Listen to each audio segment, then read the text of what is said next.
Interview. Interview.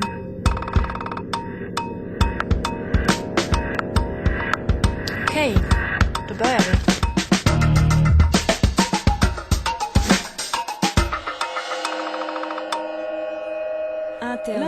L'interview du jour. Ça fait la deuxième fois que tu cites la propriété privée. Est-ce qu'on peut parler de pathologie sociale à propos de la propriété privée, ou est-ce qu'on peut se dire que, comme, enfin, avec ses corollaires de névrose qu'elle peut traîner avec elle, on peut parler de ça. Et il y a aussi un point alors je sais pas s'il est lié, mais c'est l'effondrement des civilisations. Et voilà, est-ce qu'il y a des liens entre ces évolutions, ces changements et ces effondrements de civilisation que tu as aussi étudiés? Alors je préfère prendre séparément les deux questions. Donc je vais d'abord m'attarder sur la première qui est la question de la propriété. Donc on peut observer déjà que chez les peuples nomades, on peut difficilement accumuler les objets puisque le nomadisme invite au dépouillement et à la légèreté. C'est très difficile de parcourir des kilomètres avec une bibliothèque sur le dos ou un sofa ou je ne sais quoi. Par contre, quand on est sédentaire, pas de problème pour accumuler les objets. Donc la manière de vivre invite dans une direction ou dans une autre. Premier point. Ensuite, la propriété, pour moi, témoigne d'une forme de peur vis-à-vis du futur.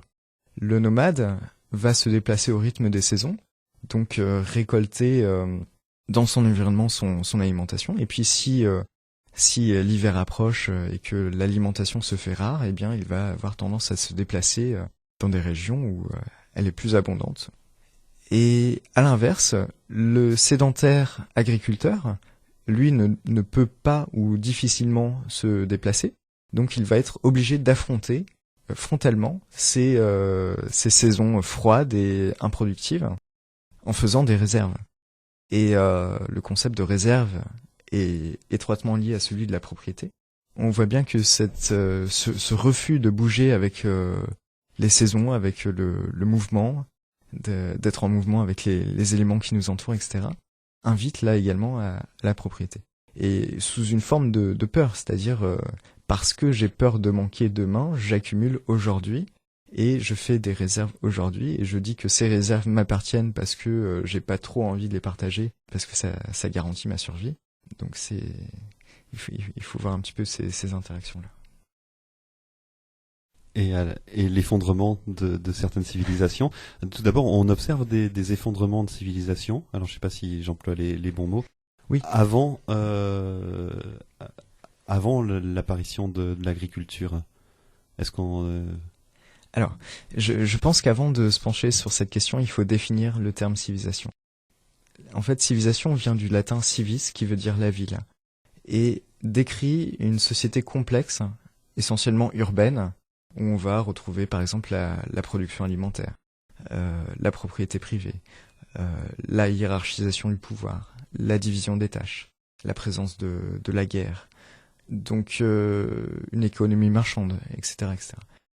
Donc civilisation n'est pas un terme à employer pour toutes les sociétés. Je sais que c'est un travers qui est assez récurrent dans les médias, mais il faut se défaire de ce travers-là en revenant à l'étymologie même du mot, civis, qui veut dire la ville, la cité. Donc les civilisations apparaissent avec l'agriculture et seulement après le passage au néolithique. Donc on ne peut pas parler de civilisation avant cette période-là.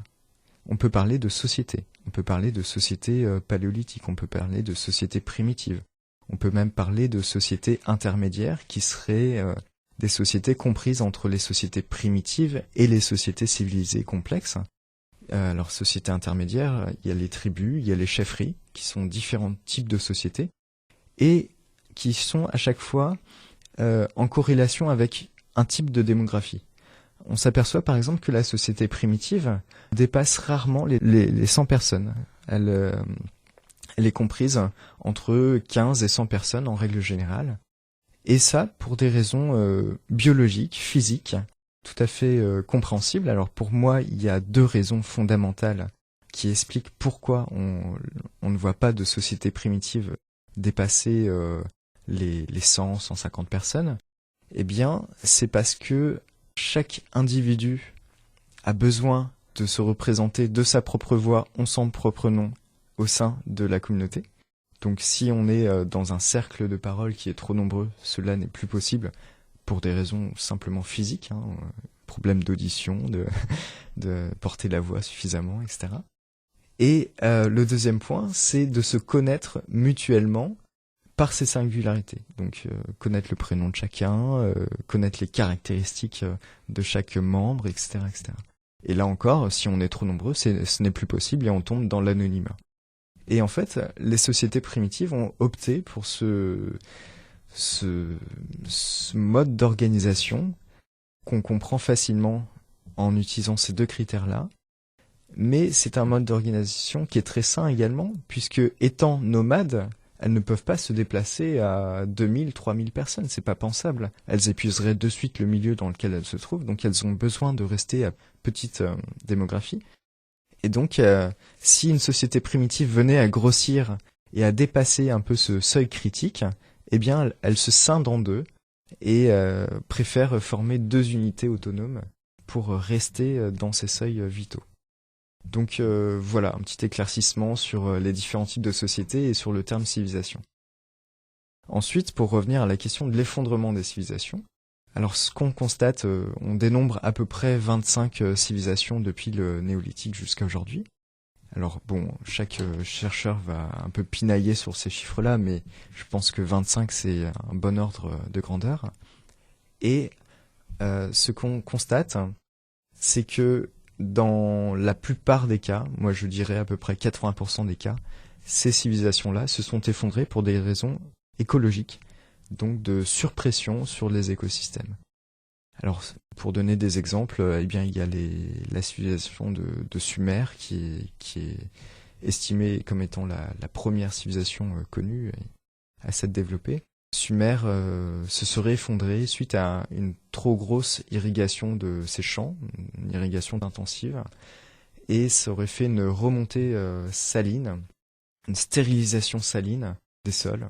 Voilà, il y a également la civilisation d'Angkor qui était basée également sur l'irrigation, donc au Cambodge. Et là, son système d'irrigation se serait ensablé et ça aurait mis fin à la civilisation d'Angkor. Il y a la civilisation Maya qui, elle, aurait trop pompé sur ses nappes phréatiques et aurait subi quelques années de sécheresse dans la foulée, ce qui aurait mis à plat la civilisation. Il faut savoir que les Mayas, on estime 95% de pertes humaines dans les années qui ont suivi l'effondrement de leur civilisation. Donc les conséquences sont souvent dramatiques. Avant l'arrivée des Européens. Oui, les Mayas, c'est l'an 950. Donc les Européens n'arrivent qu'à la fin du XVe siècle. Il y a la civilisation des Anasazi qui se trouve dans l'actuelle Amérique du Nord, qui, elle, s'est également effondrée suite à une trop grosse déforestation de son milieu. On peut également dire que la Grèce antique et la Rome antique ont largement contribué à leur effondrement en sapant leur base écologique, notamment en termes de déforestation. Donc voilà, si on essaie de remonter un petit peu aux causes des causes de l'effondrement de ces civilisations-là, très souvent on tombe sur des raisons écologiques. Et dans les cas restants, ce sont soit des invasions, soit des civilisations qui n'ont pas réussi à maintenir la cohésion de leur population et qui ont connu des déchirures internes.